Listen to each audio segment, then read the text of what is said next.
အရှင်ဘုရားဖျားတပည့်တော်သည်စီမီ24တိုင်းနန္တာတိုင်း24တိုင်းပန်း24ဝင့်ရေချမ်း24ကွက်ပတ်စံ24ရွက်နှင့်တစ်တီး24လုံးတို့ကိုကတ်လူပူဇော်ပါ၏ဖျား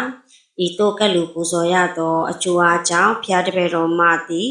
ဘေးရန်တွေကင်းပြရစေမေတ္တာသုံးနှင့်ပဋ္ဌာန်းကိုရွတ်ဖတ်ပူဇော်ရခြင်းကြောင့်အပူပင်များကင်းပါစေကောင်းသောဂုဏ်သတင်းများကြော်စောပါစေ